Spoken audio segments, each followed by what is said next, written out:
advise Alabama and others exactly what needs to be done with respect to transparency, what needs to be done with respect to reporting, what needs to be done in some instances, though not too many instances, with respect to federal matching and also maintenance of effort requirements of the federal legislation. The legislation is set up to be very transparent. The federal government wants it to be very transparent at their level. We want it to be very transparent at the state level.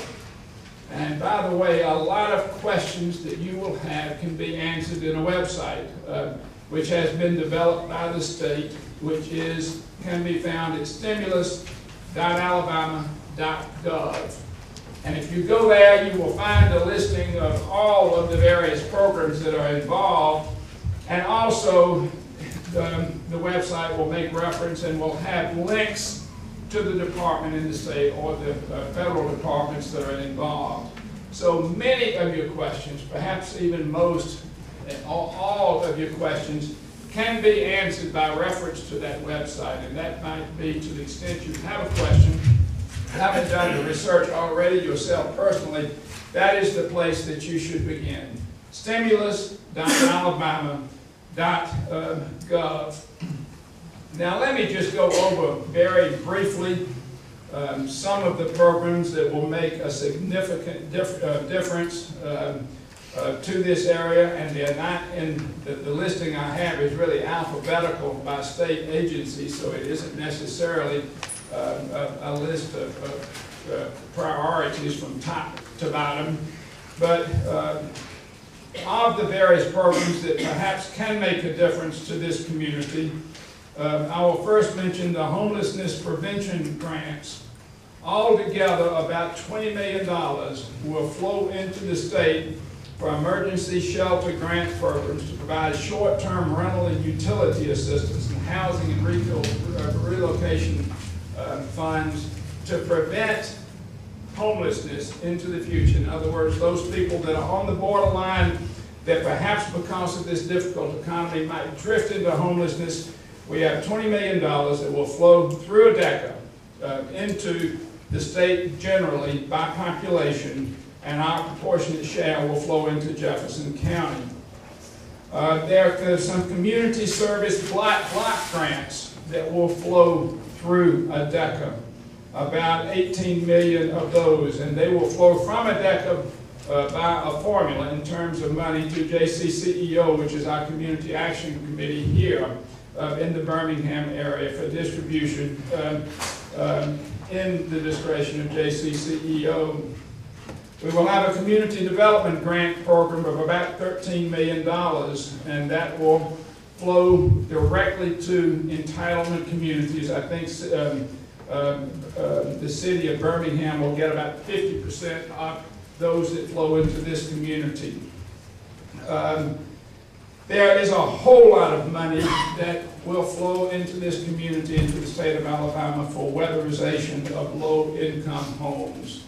To qualify for this weatherization program, you have to be within 200% of the federal poverty guideline, and if you're within that guideline, then up to $6,500 of investment can be made in your house for improvements that will make the house more resistant to cold weather in the winter or warm weather in the summer. $75 million will be given to the state of Alabama for weatherization. It's going to be an enormous program. It's going to flow through ADECA and through JCCEO here in the local community. I've mentioned the highway funds. Altogether, Alabama will get about $500 million. About $100 million will flow through the Birmingham, Jefferson County area.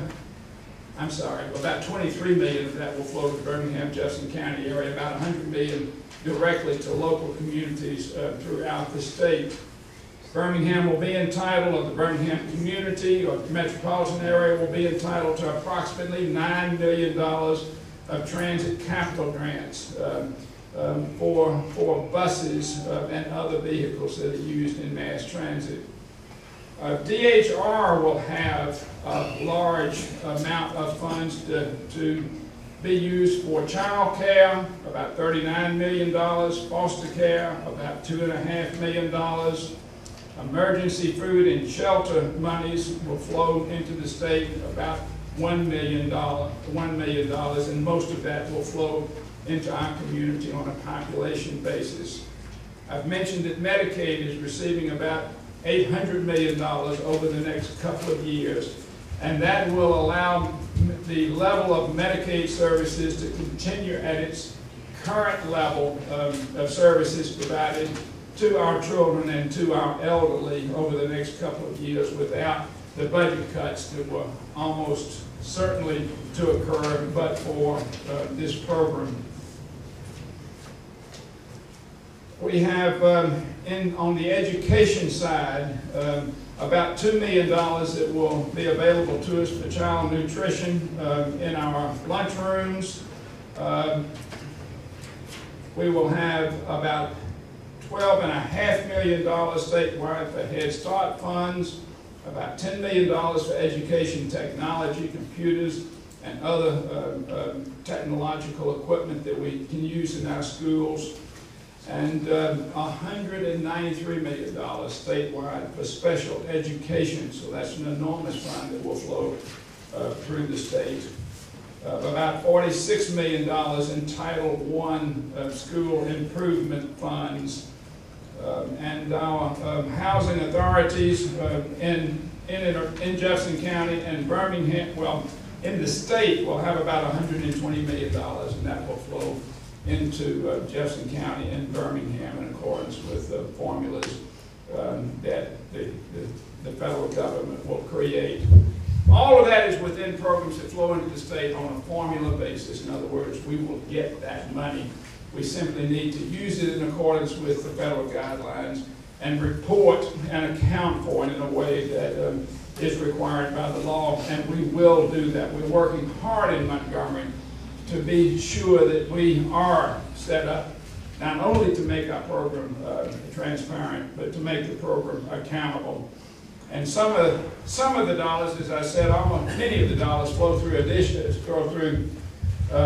established procedures and policy processes that are already in place. But if you take something like the weatherization program, it's going to be increased about 70 times. In other words, we may have $1 million that is flowing through the state into that program now. We'll have $70 million over the next 2 years, and so we will have to increase and improve our infrastructure to handle those additional dollars. Now, altogether, there is a whole lot more federal funds available in the stimulus package that will flow through a series of programs through competitive grants. Birmingham will receive, we think, a significant amount of that money simply because we're strategically located and we're well positioned for it. For instance, UAB will be eligible to participate in substantial additional NIH funding. So our research professors that have already submitted grants to NIH and simply have not been funded because of the limitation of NIH funds will have billions of dollars more available through NIH for scientific research. The Alabama Power Company will participate in a smart grid program, which is designed to improve and build the electrical grid throughout the United States. And so Alabama Power is working on that. We will have tens of millions of dollars, I think 50 or 60 millions of dollars, that will flow not so much to Birmingham, but really to our rural communities for the building of broadband services to the underserved communities in rural Alabama. So hopefully at the end of the program, by the time the program is fully implemented, there will not be any areas in Alabama that